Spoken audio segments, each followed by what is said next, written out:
अवधूत चिंतन श्री गुरुदेव दत्त श्री स्वामी समर्थ. नमस्कार प्रिय भक्तांनो, आज फक्त 20 मिनिटे ऐका.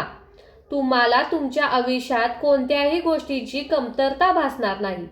प्रिय भक्तांनो, तुम्ही जर स्वामीमय यूट्यूब चॅनेलवर नवीन असाल तर आजच या चॅनेलला सबस्क्राईब करा आणि स्वामींच्या व्हिडिओला प्रेमाने एक लाईक करा आणि कमेंटमध्ये श्री स्वामी समर्थ असे नक्कीच टाईप करा. मंत्र ऐकल्याने तुमचे जीवन पूर्णपणे बदलू शकते आणि तुमच्या आयुष्यातील अंधार निघून जाईल. भक्तांनो, तुमचे आयुष्य आता पूर्वीप्रमाणे राहणार नाही, ते पूर्णपणे बदलून जाईल. कारण हा मंत्र आपल्या स्वामी समर्थ माऊलींचा आहे. तुमच्या आयुष्यात एखादी इच्छा अपूर्ण असेल, नोकरीत अडथळे येत असतील, व्यवसायात यश मिळत नसेल, घरात नेहमी आर्थिक अडचणी येत असतील, तर हा दिव्य मंत्र त्यावरील वरदान आहे. भक्तांनो, तुम्हाला आयुष्यामध्ये कोणतेही यश मिळवायचे असेल, आजपर्यंत तुमच्या कोणत्याच इच्छा पूर्ण झाल्या नसतील, तुम्ही ज्याप्रमाणे नोकरीसाठी प्रयत्न करत असाल किंवा व्यवसायात मोठे यश प्राप्त होत नसेल, तर आज तुम्ही या अद्भुत प्रभावी मंत्र ऐकला पाहिजेत. जो कोणी या मंत्राला मनापासून ऐकतो त्याच्या जीवनात अचानक धनलाभ होतो, संपत्ती येते, कर्जमुक्ती होते, रखडलेली कामे पूर्ण होतात. असे मानले जाते की जेव्हा हा मंत्र ऐकणाऱ्याच्या कानावर पडतो तेव्हा स्वामी समर्थ माऊली स्वतः त्याच्या पाठीशी उभे राहतात. म्हणून आज फक्त शांत बसा, श्वास स्थिर करा, डोळे बंद करा आणि या मंत्राला हृदयाने ऐका, जी तुम्हाला तुमच्या कामाच्या शिखरापर्यंत पोहोचवेल. मंत्रामध्ये इतकी शक्ती आहे की हा मंत्र ऐकल्यापासून तुमचे चांगले दिवस येण्यास सुरुवात होईल. हा मंत्र जो कोणी ऐकेल त्याच्या जीवनात तात्काळ संपत्ती येण्याची शक्यता असते. त्यामुळे त्या व्यक्तीला अचानक धनलाभ होतो आणि आयुष्यात कधीही पैशाची कमतरता भासत नाही. या मंत्रामुळे तुमची रखडलेली कामे पूर्ण होऊ शकतात.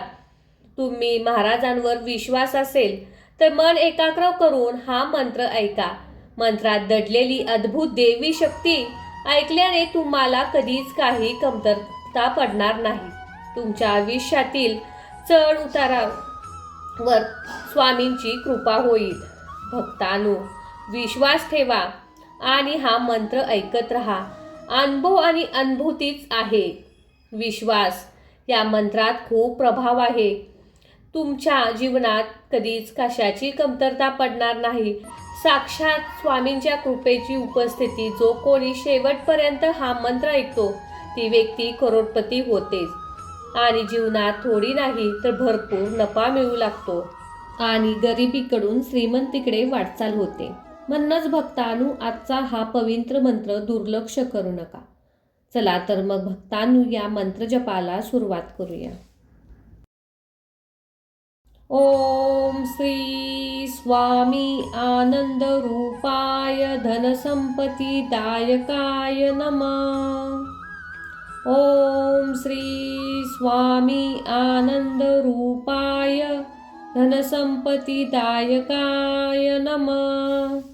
ओम श्री स्वामी आनंद रूपाय धनसंपत्ती दायकाय नमः.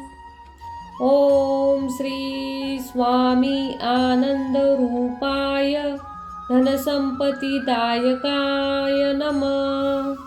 ओम श्री स्वामी आनंद रूपाय धनसंपत्ती दायकाय नमः. ओम श्री स्वामी आनंद रूपाय धनसंपत्ती दायकाय नमः. ओम श्री स्वामी आनंद रूपाय धनसंपत्ती दायकाय नमः. ओम श्री स्वामी आनंद रूपाय धनसंपत्ती दायकाय नमः. ओम श्री स्वामी आनंद रूपाय धनसंपत्ती दायकाय नमः. ओम श्री स्वामी आनंद रूपाय धनसंपत्तिदायकाय नमः। ओम श्री स्वामी आनंदरूपाय धनसंपत्तिदायकाय नमः। ओम श्री स्वामी आनंदरूपाय धनसंपत्तिदायकाय नमः। ओम श्री स्वामी आनंदरूपाय धनसंपत्तिदायकाय नमः। ओम श्री स्वामी आनंदरूपाय धनसंपत्तिदायकाय नमः। ओम श्री स्वामी आनंदरूपाय धनसंपत्तिदायकाय नमः। ओम श्री स्वामी आनंदरूपाय धनसंपत्तिदायकाय नमः। ओम श्री स्वामी आनंदरूपाय धनसंपत्तिदायकाय नमः। ओम श्री स्वामी आनंदरूपाय धनसंपत्तिदायकाय नमः। ओम श्री स्वामी आनंदरूपाय धनसंपत्तिदायकाय नमः। ओम श्री स्वामी आनंदरूपाय धनसंपत्तिदायकाय नमः। ओम श्री स्वामी आनंदरूपाय धनसंपत्तिदायकाय नमः। ओम श्री स्वामी आनंदरूपाय धनसंपत्तिदायकाय नमः। ओम श्री स्वामी आनंदरूपाय धनसंपत्तिदायकाय नमः। ओम श्री स्वामी आनंदरूपाय धनसंपत्तिदायकाय नमः। ओम श्री स्वामी आनंदरूपाय धनसंपत्तिदायकाय नमः। ओम श्री स्वामी आनंदरूपाय धनसंपत्तिदायकाय नमः। ओम श्री स्वामी आनंदरूपाय धनसंपत्तिदायकाय नमः। ओम श्री स्वामी आनंदरूपाय धनसंपत्तिदायकाय नमः। ओम श्री स्वामी आनंदरूपाय धनसंपत्तिदायकाय नमः। ओम श्री स्वामी आनंदरूपाय धनसंपत्तिदायकाय नमः। ओम श्री स्वामी आनंदरूपाय धनसंपत्तिदायकाय नमः। ओम श्री स्वामी आनंदरूपाय धनसंपत्तिदायकाय नमः। ओम श्री स्वामी आनंदरूपाय धनसंपत्तिदायकाय नमः। ओम श्री स्वामी आनंदरूपाय धनसंपत्तिदायकाय नमः। ओम श्री स्वामी आनंदरूपाय धनसंपत्तिदायकाय नमः। ओम श्री स्वामी आनंदरूपाय धनसंपत्तिदायकाय नमः। ओम श्री स्वामी आनंदरूपाय धनसंपत्तिदायकाय नमः। ओम श्री स्वामी आनंदरूपाय धनसंपत्तिदायकाय नमः। ओम श्री स्वामी आनंदरूपाय धनसंपत्तिदायकाय नमः। ओम श्री स्वामी आनंदरूपाय धनसंपत्तिदायकाय नमः। ओम श्री स्वामी आनंदरूपाय धनसंपत्तिदायकाय नमः। ओम श्री स्वामी आनंदरूपाय धनसंपत्तिदायकाय नमः। ओम श्री स्वामी आनंदरूपाय धनसंपत्तिदायकाय नमः। ओम श्री स्वामी आनंदरूपाय धनसंपत्तिदायकाय नमः। ओम श्री स्वामी आनंदरूपाय धनसंपत्तिदायकाय नमः। ओम श्री स्वामी आनंदरूपाय धनसंपत्तिदायकाय नमः। ओम श्री स्वामी आनंदरूपाय धनसंपत्तिदायकाय नमः। ओम श्री स्वामी आनंदरूपाय धनसंपत्तिदायकाय नमः। ओम श्री स्वामी आनंदरूपाय धनसंपत्तिदायकाय नमः। ओम श्री स्वामी आनंदरूपाय धनसंपत्तिदायकाय नमः। ओम श्री स्वामी आनंदरूपाय धनसंपत्तिदायकाय नमः। ओम श्री स्वामी आनंदरूपाय धनसंपत्तिदायकाय नमः।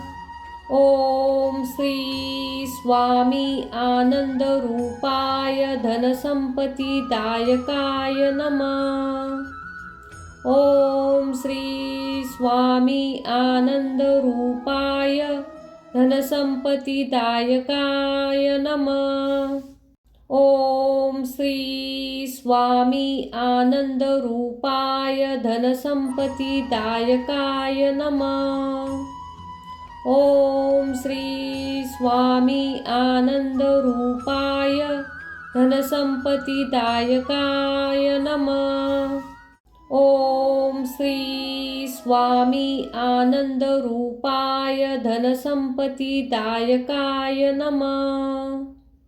ओम श्री स्वामी आनंदरूपाय धनसंपत्तिदायकाय नमः।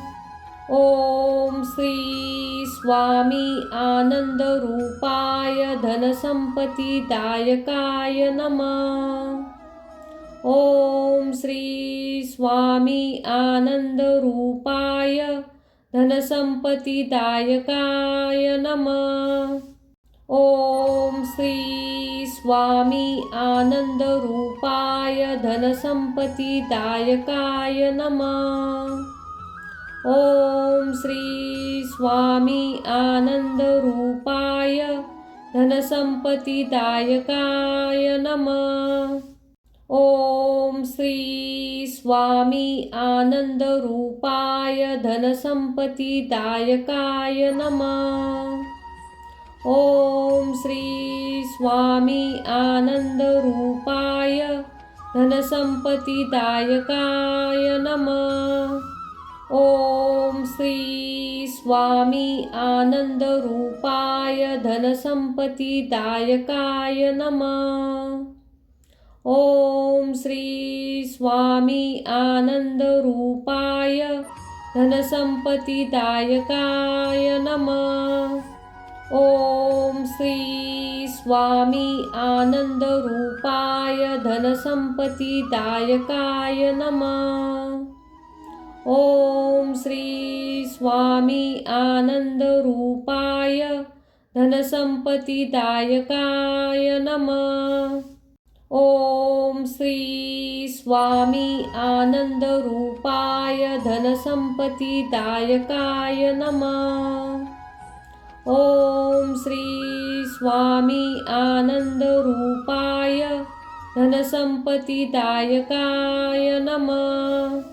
ओम श्री स्वामी आनंदरूपाय धनसंपत्तिदायकाय नमः। ओम श्री स्वामी आनंदरूपाय धनसंपत्तिदायकाय नमः। ओम श्री स्वामी आनंदरूपाय धनसंपत्तिदायकाय नमः। ओम श्री स्वामी आनंदरूपाय धनसंपत्तिदायकाय नमः। ओम श्री स्वामी आनंदरूपाय धनसंपत्तिदायकाय नमः। ओम श्री स्वामी आनंदरूपाय धनसंपत्तिदायकाय नमः। ओम श्री स्वामी आनंदरूपाय धनसंपत्तिदायकाय नमः। ओम श्री स्वामी आनंदरूपाय धनसंपत्तिदायकाय नमः।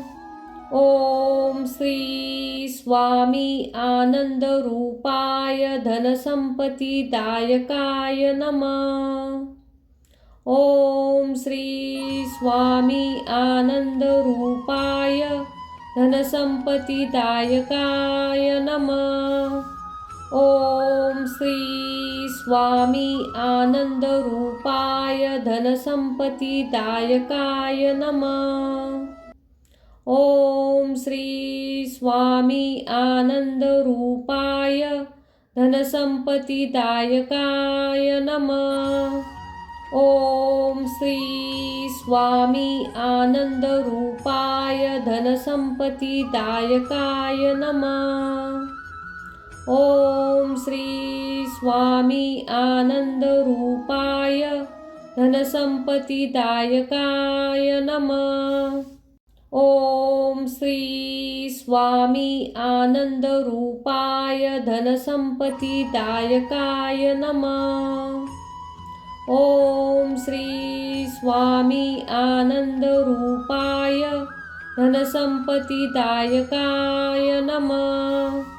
ओम श्री स्वामी आनंदरूपाय धनसंपत्तिदायकाय नमः। ओम श्री स्वामी आनंदरूपाय धनसंपत्तिदायकाय नमः। ओम श्री स्वामी आनंदरूपाय धनसंपत्तिदायकाय नमः। ओम श्री स्वामी आनंदरूपाय धनसंपत्तिदायकाय नमः। ओम श्री स्वामी आनंदरूपाय धनसंपत्तिदायकाय नमः। ओम श्री स्वामी आनंदरूपाय धनसंपत्तिदायकाय नमः। ओम श्री स्वामी आनंदरूपाय धनसंपत्तिदायकाय नमः। ओम श्री स्वामी आनंदरूपाय धनसंपत्तिदायकाय नमः। ओम श्री स्वामी आनंदरूपाय धनसंपत्तिदायकाय नमः। ओम श्री स्वामी आनंदरूपाय धनसंपत्तिदायकाय नमः। ओम श्री स्वामी आनंदरूपाय धनसंपत्तिदायकाय नमः। ओम श्री स्वामी आनंदरूपाय धनसंपत्तिदायकाय नमः।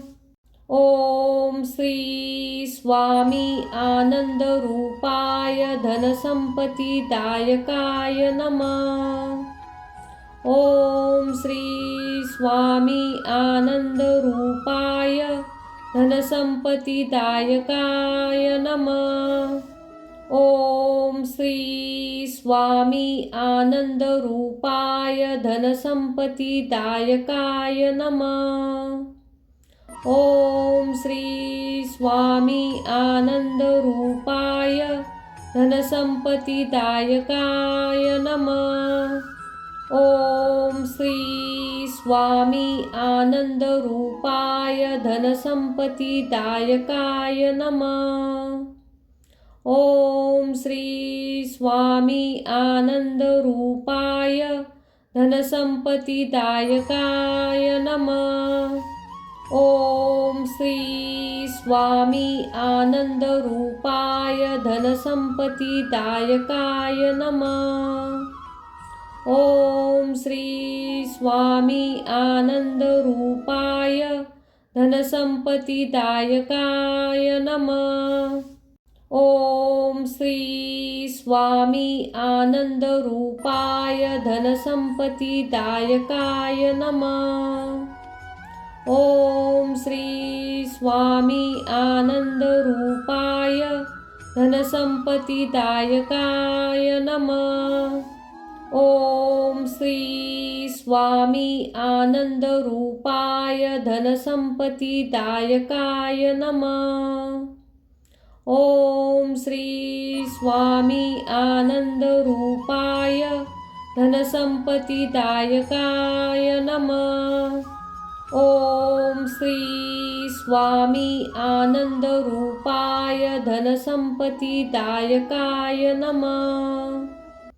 ओम श्री स्वामी आनंदरूपाय धनसंपत्तिदायकाय नमः। ओम श्री स्वामी आनंदरूपाय धनसंपत्तिदायकाय नमः। ओम श्री स्वामी आनंदरूपाय धनसंपत्तिदायकाय नमः। ओम श्री स्वामी आनंदरूपाय धनसंपत्तिदायकाय नमः। ओम श्री स्वामी आनंदरूपाय धनसंपत्तिदायकाय नमः। ओम श्री स्वामी आनंदरूपाय धनसंपत्तिदायकाय नमः।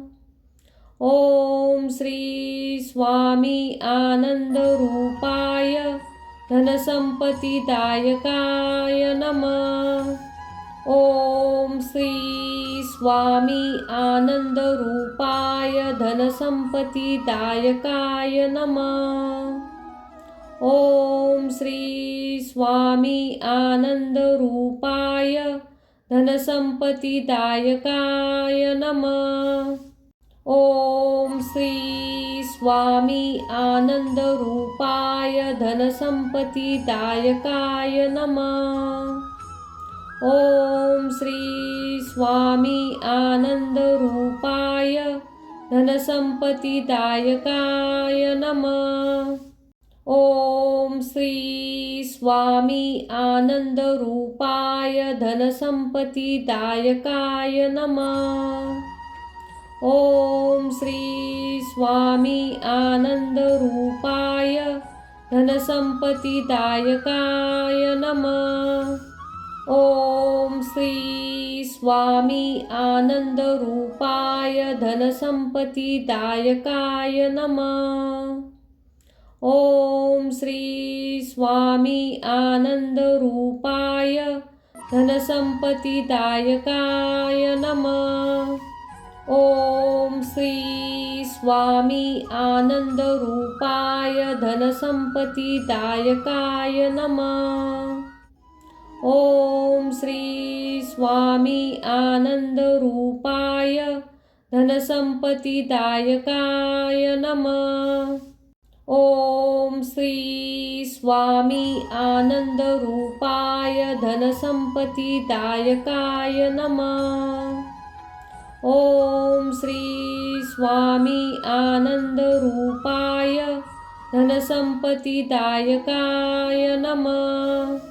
ओम श्री स्वामी आनंदरूपाय धनसंपत्तिदायकाय नमः। ओम श्री स्वामी आनंदरूपाय धनसंपत्तिदायकाय नमः। ओम श्री स्वामी आनंदरूपाय धनसंपत्तिदायकाय नमः। ओम श्री स्वामी आनंदरूपाय धनसंपत्तिदायकाय नमः। ओम श्री स्वामी आनंदरूपाय धनसंपत्तिदायकाय नमः। ओम श्री स्वामी आनंदरूपाय धनसंपत्तिदायकाय नमः। ओम श्री स्वामी आनंदरूपाय धनसंपत्तिदायकाय नमः। ओम श्री स्वामी आनंदरूपाय धनसंपत्तिदायकाय नमः। ओम श्री स्वामी आनंदरूपाय धनसंपत्तिदायकाय नमः। ओम श्री स्वामी आनंदरूपाय धनसंपत्तिदायकाय नमः। ओम श्री स्वामी आनंदरूपाय धनसंपत्तिदायकाय नमः। ओम श्री स्वामी आनंदरूपाय धनसंपत्तिदायकाय नमः। ओम श्री स्वामी आनंदरूपाय धनसंपत्तिदायकाय नमः। ओम श्री स्वामी आनंदरूपाय धनसंपत्तिदायकाय नमः। ओम श्री स्वामी आनंदरूपाय धनसंपत्तिदायकाय नमः।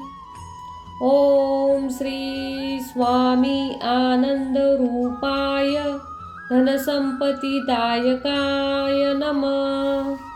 ओम श्री स्वामी आनंदरूपाय धनसंपत्तिदायकाय नमः। ओम श्री स्वामी आनंदरूपाय धनसंपत्तिदायकाय नमः। ओम श्री स्वामी आनंदरूपाय धनसंपत्तिदायकाय नमः। ओम श्री स्वामी आनंदरूपाय धनसंपत्तिदायकाय नमः। ओम श्री स्वामी आनंदरूपाय धनसंपत्तिदायकाय नमः। ओम श्री स्वामी आनंदरूपाय धनसंपत्तिदायकाय नमः।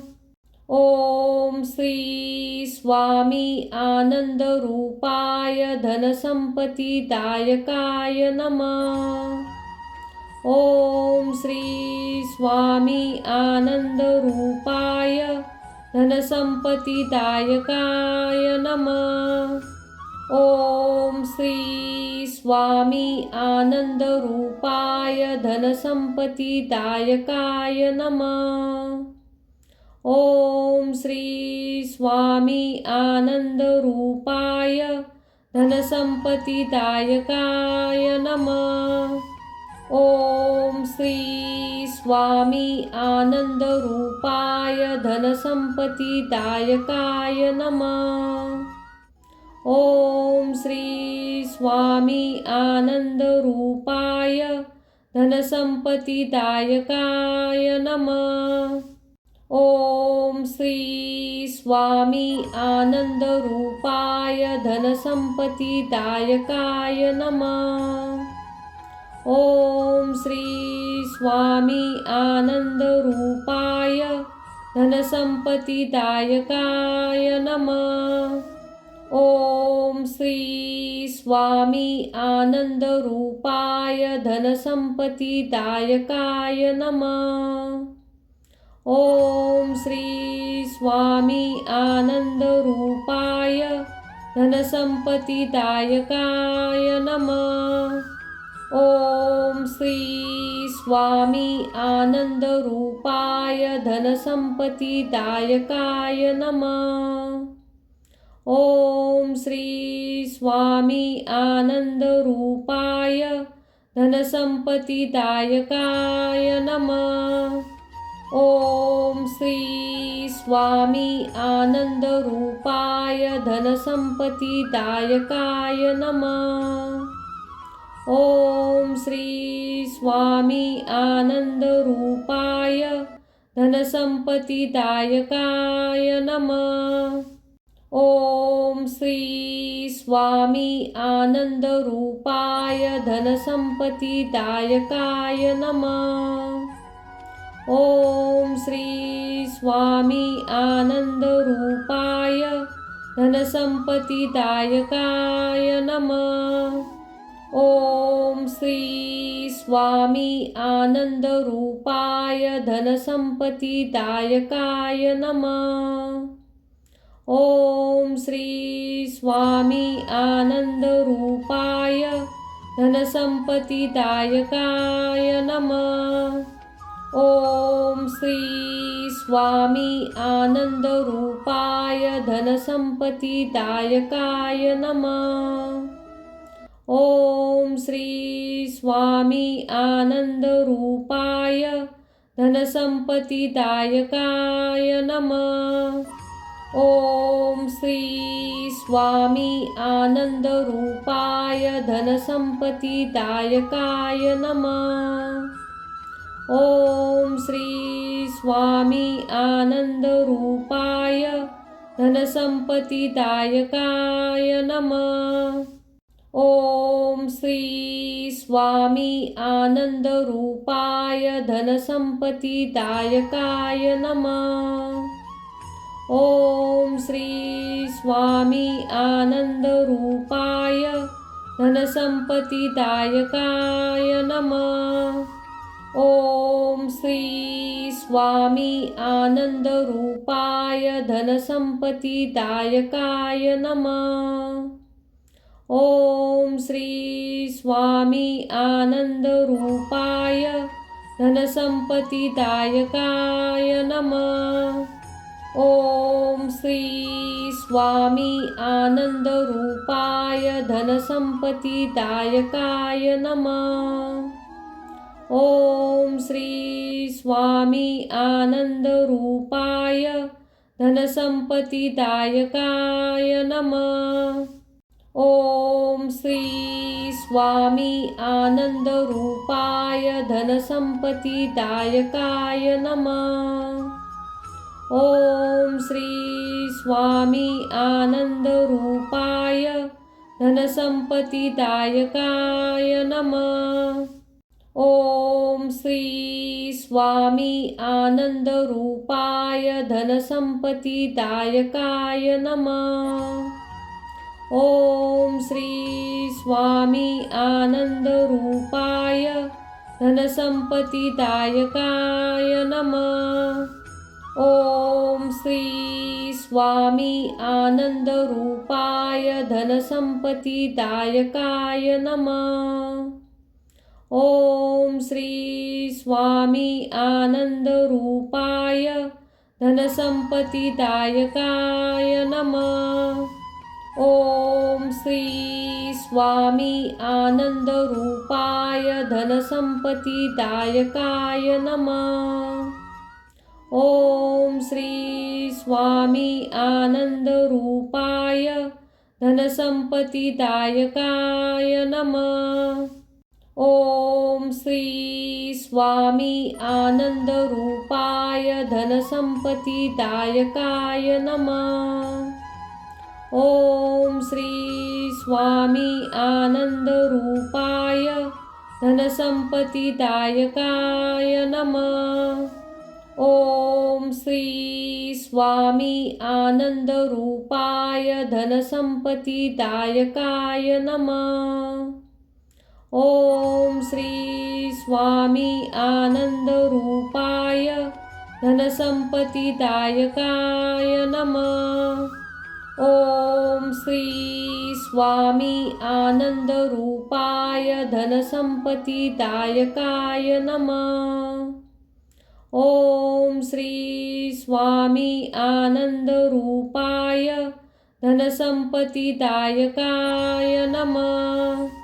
ओम श्री स्वामी आनंदरूपाय धनसंपत्तिदायकाय नमः।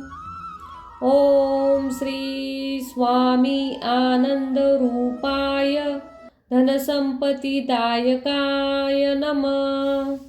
ओम श्री स्वामी आनंदरूपाय धनसंपत्तिदायकाय नमः। ओम श्री स्वामी आनंदरूपाय धनसंपत्तिदायकाय नमः। ओम श्री स्वामी आनंदरूपाय धनसंपत्तिदायकाय नमः। ओम श्री स्वामी आनंदरूपाय धनसंपत्तिदायकाय नमः। ओम श्री स्वामी आनंदरूपाय धनसंपत्तिदायकाय नमः। ओम श्री स्वामी आनंदरूपाय धनसंपत्तिदायकाय नमः। ओम श्री स्वामी आनंदरूपाय धनसंपत्तिदायकाय नमः। ओम श्री स्वामी आनंदरूपाय धनसंपत्तिदायकाय नमः। ओम श्री स्वामी आनंदरूपाय धनसंपत्तिदायकाय नमः। ओम श्री स्वामी आनंदरूपाय धनसंपत्तिदायकाय नमः। ओम श्री स्वामी आनंदरूपाय धनसंपत्तिदायकाय नमः।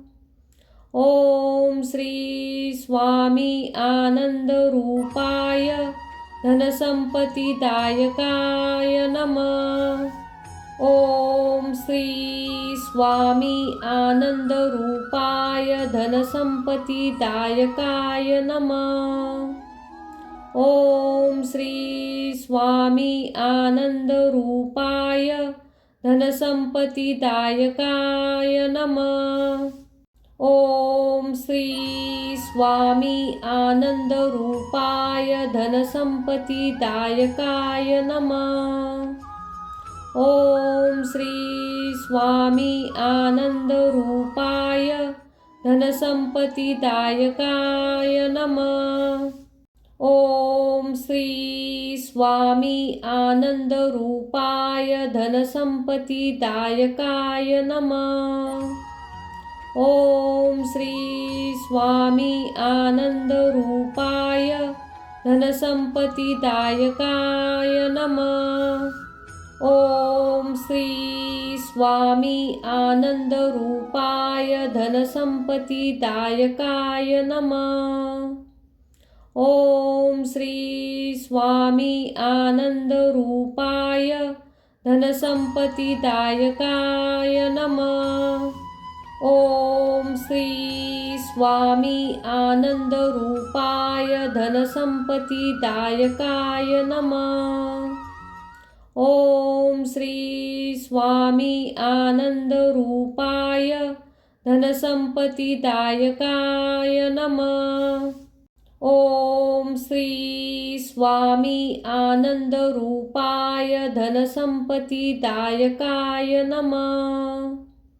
ओम श्री स्वामी आनंदरूपाय धनसंपत्तिदायकाय नमः। ओम श्री स्वामी आनंदरूपाय धनसंपत्तिदायकाय नमः। ओम श्री स्वामी आनंदरूपाय धनसंपत्तिदायकाय नमः। ओम श्री स्वामी आनंदरूपाय धनसंपत्तिदायकाय नमः। ओम श्री स्वामी आनंदरूपाय धनसंपत्तिदायकाय नमः। ओम श्री स्वामी आनंदरूपाय धनसंपत्तिदायकाय नमः। ओम श्री स्वामी आनंदरूपाय धनसंपत्तिदायकाय नमः। ओम श्री स्वामी आनंदरूपाय धनसंपत्तिदायकाय नमः। ओम श्री स्वामी आनंदरूपाय धनसंपत्तिदायकाय नमः। ओम श्री स्वामी आनंदरूपाय धनसंपत्तिदायकाय नमः। ओम श्री स्वामी आनंदरूपाय धनसंपत्तिदायकाय नमः। ओम श्री स्वामी आनंदरूपाय धनसंपत्तिदायकाय नमः। ओम श्री स्वामी आनंदरूपाय धनसंपत्तिदायकाय नमः। ओम श्री स्वामी आनंदरूपाय धनसंपत्तिदायकाय नमः। ओम श्री स्वामी आनंदरूपाय धनसंपत्तिदायकाय नमः। ओम श्री स्वामी आनंदरूपाय धनसंपत्तिदायकाय नमः। ओम श्री स्वामी आनंदरूपाय धनसंपत्तिदायकाय नमः। ओम श्री स्वामी आनंदरूपाय धनसंपत्तिदायकाय नमः। ओम श्री स्वामी आनंदरूपाय धनसंपत्तिदायकाय नमः। ओम श्री स्वामी आनंदरूपाय धनसंपत्तिदायकाय नमः। ओम श्री स्वामी आनंदरूपाय धनसंपत्तिदायकाय नमः। ओम श्री स्वामी आनंदरूपाय धनसंपत्तिदायकाय नमः। ओम श्री स्वामी आनंदरूपाय धनसंपत्तिदायकाय नमः। ओम श्री स्वामी आनंदरूपाय धनसंपत्तिदायकाय नमः। ओम श्री स्वामी आनंदरूपाय धनसंपत्तिदायकाय नमः। ओम श्री स्वामी आनंदरूपाय धनसंपत्तिदायकाय नमः। ओम श्री स्वामी आनंदरूपाय धनसंपत्तिदायकाय नमः। ओम श्री स्वामी आनंदरूपाय धनसंपत्तिदायकाय नमः। ओम श्री स्वामी आनंदरूपाय धनसंपत्तिदायकाय नमः। ओम श्री स्वामी आनंदरूपाय धनसंपत्तिदायकाय नमः। ओम श्री स्वामी आनंदरूपाय धनसंपत्तिदायकाय नमः। ओम श्री स्वामी आनंदरूपाय धनसंपत्तिदायकाय नमः। ओम श्री स्वामी आनंदरूपाय धनसंपत्तिदायकाय नमः। ओम श्री स्वामी आनंदरूपाय धनसंपत्तिदायकाय नमः। ओम श्री स्वामी आनंदरूपाय धनसंपत्तिदायकाय नमः। ओम श्री स्वामी आनंदरूपाय धनसंपत्तिदायकाय नमः।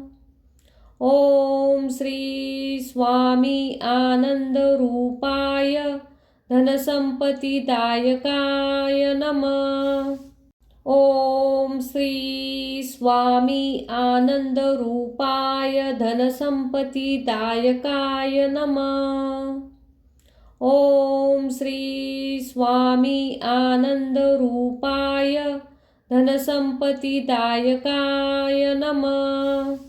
ओम श्री स्वामी आनंदरूपाय धनसंपत्तिदायकाय नमः। ओम श्री स्वामी आनंदरूपाय धनसंपत्तिदायकाय नमः। ओम श्री स्वामी आनंदरूपाय धनसंपत्तिदायकाय नमः। ओम श्री स्वामी आनंदरूपाय धनसंपत्तिदायकाय नमः। ओम श्री स्वामी आनंदरूपाय धनसंपत्तिदायकाय नमः। ओम श्री स्वामी आनंदरूपाय धनसंपत्तिदायकाय नमः। ओम श्री स्वामी आनंदरूपाय धनसंपत्तिदायकाय नमः। ओम श्री स्वामी आनंदरूपाय धनसंपत्तिदायकाय नमः। ओम श्री स्वामी आनंदरूपाय धनसंपत्तिदायकाय नमः। ओम श्री स्वामी आनंदरूपाय धनसंपत्तिदायकाय नमः। ओम श्री स्वामी आनंदरूपाय धनसंपत्तिदायकाय नमः। ओम श्री स्वामी आनंदरूपाय धनसंपत्तिदायकाय नमः। ओम श्री स्वामी आनंदरूपाय धनसंपत्तिदायकाय नमः। ओम श्री स्वामी आनंदरूपाय धनसंपत्तिदायकाय नमः। ओम श्री स्वामी आनंदरूपाय धनसंपत्तिदायकाय नमः। ओम श्री स्वामी आनंदरूपाय धनसंपत्तिदायकाय नमः। ओम श्री स्वामी आनंदरूपाय धनसंपत्तिदायकाय नमः। ओम श्री स्वामी आनंदरूपाय धनसंपत्तिदायकाय नमः। ओम श्री स्वामी आनंदरूपाय धनसंपत्तिदायकाय नमः। ओम श्री स्वामी आनंदरूपाय धनसंपत्तिदायकाय नमः। ओम श्री स्वामी आनंदरूपाय धनसंपत्तिदायकाय नमः। ओम श्री स्वामी आनंदरूपाय धनसंपत्तिदायकाय नमः। ओम श्री स्वामी आनंदरूपाय धनसंपत्तिदायकाय नमः। ओम श्री स्वामी आनंदरूपाय धनसंपत्तिदायकाय नमः। ओम श्री स्वामी आनंदरूपाय धनसंपत्तिदायकाय नमः। ओम श्री स्वामी आनंदरूपाय धनसंपत्तिदायकाय नमः। ओम श्री स्वामी आनंदरूपाय धनसंपत्तिदायकाय नमः। ओम श्री स्वामी आनंदरूपाय धनसंपत्तिदायकाय नमः। ओम श्री स्वामी आनंदरूपाय धनसंपत्तिदायकाय नमः। ओम श्री स्वामी आनंदरूपाय धनसंपत्तिदायकाय नमः। ओम श्री स्वामी आनंदरूपाय धनसंपत्तिदायकाय नमः। ओम श्री स्वामी आनंदरूपाय धनसंपत्तिदायकाय नमः। ओम श्री स्वामी आनंदरूपाय धनसंपत्तिदायकाय नमः। ओम श्री स्वामी आनंदरूपाय धनसंपत्तिदायकाय नमः।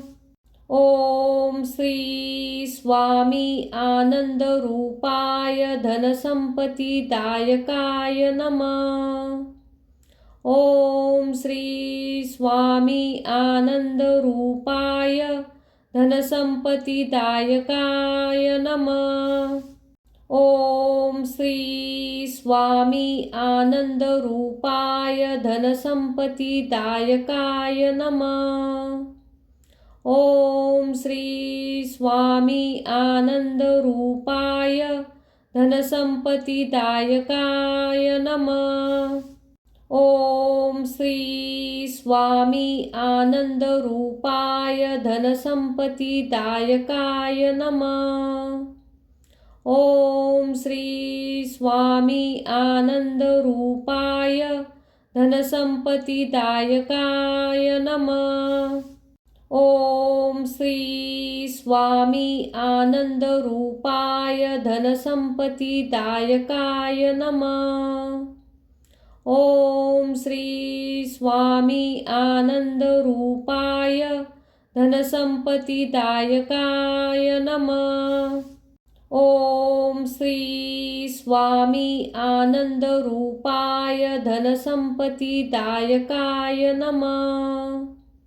ओम श्री स्वामी आनंदरूपाय धनसंपत्तिदायकाय नमः। ओम श्री स्वामी आनंदरूपाय धनसंपत्तिदायकाय नमः। ओम श्री स्वामी आनंदरूपाय धनसंपत्तिदायकाय नमः। ओम श्री स्वामी आनंदरूपाय धनसंपत्तिदायकाय नमः। ओम श्री स्वामी आनंदरूपाय धनसंपत्तिदायकाय नमः। ओम श्री स्वामी आनंदरूपाय धनसंपत्तिदायकाय नमः। ओम श्री स्वामी आनंदरूपाय धनसंपत्तिदायकाय नमः। ओम श्री स्वामी आनंदरूपाय धनसंपत्तिदायकाय नमः।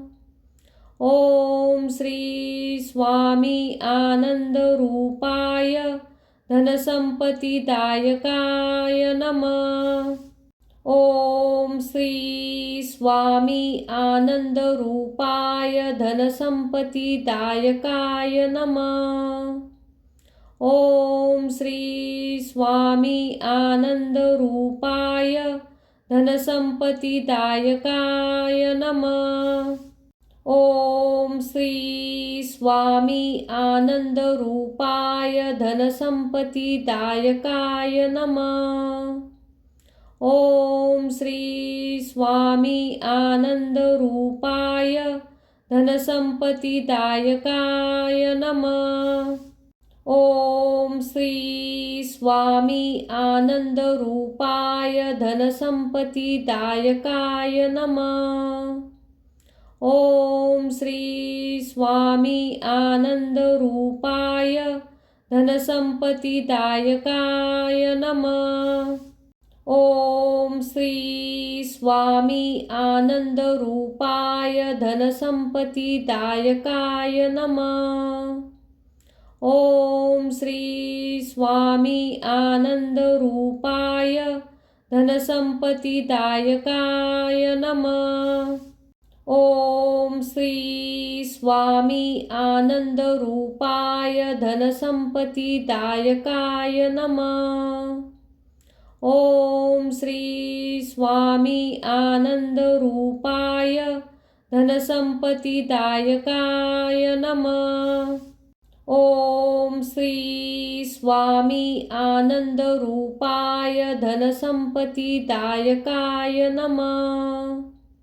ओम श्री स्वामी आनंदरूपाय धनसंपत्तिदायकाय नमः। ओम श्री स्वामी आनंदरूपाय धनसंपत्तिदायकाय नमः। ओम श्री स्वामी आनंदरूपाय धनसंपत्तिदायकाय नमः। ओम श्री स्वामी आनंदरूपाय धनसंपत्तिदायकाय नमः। ओम श्री स्वामी आनंदरूपाय धनसंपत्तिदायकाय नमः। ओम श्री स्वामी आनंदरूपाय धनसंपत्तिदायकाय नमः। ओम श्री स्वामी आनंदरूपाय धनसंपत्तिदायकाय नमः। ओम श्री स्वामी आनंदरूपाय धनसंपत्तिदायकाय नमः। ओम श्री स्वामी आनंदरूपाय धनसंपत्तिदायकाय नमः। ओम श्री स्वामी आनंदरूपाय धनसंपत्तिदायकाय नमः। ओम श्री स्वामी आनंदरूपाय धनसंपत्तिदायकाय नमः। ओम श्री स्वामी आनंदरूपाय धनसंपत्तिदायकाय नमः।